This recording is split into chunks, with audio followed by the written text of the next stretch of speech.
দেখছেন কলকাতা টিভি সংবাদ সারাদিন নিয়ে আপনাদের সঙ্গে রয়েছে ভাস্বতী। আর শুরুতেই সন্দেশখালীর দিকে নজর রাখবো। বসন্ত উৎসবের দিনেও নতুন করে উত্তেজনা সন্দেশখালীতে।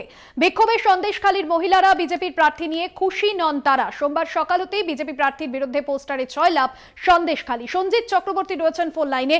সঞ্জিত, এখনো পর্যন্ত কি বিক্ষোভ চলছে এই মুহূর্তে? সেখানে কি পরিস্থিতি, কি দাবি করছেন মহিলারা মূলত? দেখো, ইতিমধ্যে জানো তুমি, রাজ্য বিজেপির দ্বিতীয় দফার প্রার্থী ঘোষণা হয়েছে। খোদ এবার সন্দেশখালী, বিশেষ করে বসিরহাট লোকসভায় বিজেপির প্রার্থী করা হয়েছে প্রতিবাদী, অর্থাৎ সন্দেশখালী প্রতিবাদীর মুখ্য অর্থাৎ রেখা পাত্রকে। সেই পাত্রকে অর্থাৎ প্রার্থী করা হয় রীতিমতো সেই সন্দেশখালী যেখানে আন্দোলন সংগঠিত হয়েছিল 5ই ফেব্রুয়ারি থেকে। সেই আন্দোলনের যারা রেখা পাত্রের সঙ্গে সংগঠিত হয়েছিল, যারা একের পর আন্দোলন, অভিযোগ থানায় বিক্ষোভ দেখিয়েছিল, সেই আন্দোলন গোটা রাজ্য গোটা দেশ দেখেছিল, সেই রেখা পাত্রের প্রার্থী করায় রীতিমতো একরাশ ক্ষোভ উগড়ে দিয়েছে। তাদের প্রার্থী পছন্দ হয়নি। একদিকে তার শিক্ষাগত যোগ্যতা নিয়ে প্রশ্ন তুলেছে, অন্যদিকে পাশাপাশি এই প্রার্থীকে তারা বদল করতে চাইছে।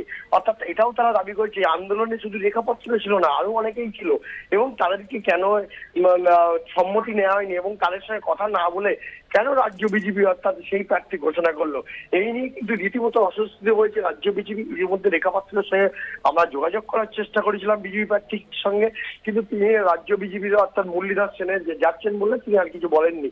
কিন্তু খোঁজ যে সন্দেশখালী যে দ্বীপ অঞ্চলে যেভাবে সকাল থেকে সন্দেশখালী যে ভূমিপুত্র অর্থাৎ সেখানকার যে রেখা পাত্র, যে পাত্রপাড়া, সেই পাত্রপাড়া, নতুন বাজার, মাঝের পাড়া, খন্ডখালী, শ্রীমণি বাজার এলাকায় কিন্তু বিভিন্ন জায়গায় পোস্টার কিন্তু মারা হয়েছে। পাশাপাশি সকাল থেকে বসন্ত উৎসবের মধ্য দিয়ে সেই রঙে সাদা কাগজের ওপর প্ল্যাকার্ড তারা লিখে তারা কিন্তু বিক্ষোভ দেখাতে শুরু করেছে। কিন্তু সকাল থেকে বেশ কিছুক্ষণ বিক্ষোভ দেখানোর পর তারা এখন সেই পরিস্থিতি স্বাভাবিক হয়েছে। এখন আন্দোলন তারা থামিয়ে দিয়েছেন, কিন্তু তাদের একটাই দাবি, অবিলম্বে এই রেখাপাত্র অর্থাৎ বিজেপি প্রার্থীকে মানে তার বাতিল করতে হবে, অর্থাৎ প্রার্থীর পদ থেকে। নাই নিয়ে কিন্তু তারা সকাল থেকে এই বিক্ষোভে নেমেছেন।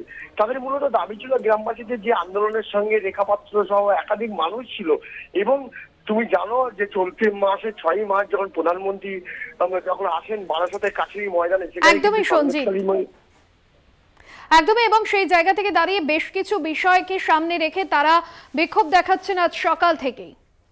ধন্যবাদ তোমায়। আমরা অন্য মানে প্রার্থীর মুখ চাই। ও তো এসেছে আন্দোলনে, ও তো হচ্ছে কি ভোটের এতে আসেনি। যে সিদ্ধান্তটা হবে, কে দাঁড়াবে না দাঁড়াবে সেটা তো একটা সিদ্ধান্তের মধ্যে আছে, কিন্তু যে আন্দোলনে আমরা এসেছি শান্তির জন্য। রেখাপাত্রকে আমরা চাই না, আমরা সবাই আন্দোলন করেছি, কিন্তু আমরা রেখাপাত্রকে চাই না। আমরা আমাদের মধ্যে আরো আন্দোলনকারী আরো ভালো আছে, তাদের মধ্যে রেখাপাত্রকে আমরা চাই না। অন্য একটা মুখ, আমরা রেখাপাত্রকে চাই না। রেখাপাত্রকে চাই না এই কারণে, আর একটু শিক্ষিত বা সবার সঙ্গে চলতে পারবে, মিশতে পারবে, এরকম একজনকে চাই। আর একটা জিনিস হচ্ছে সব থেকে বড় কথা, কালকে যখন জানতে পারলাম অনেক দেরিতে, কিন্তু এখনো অনেকে জানে না বা জানছে, এগুলো একটুখানি সবার সঙ্গে পরামর্শ করা উচিত।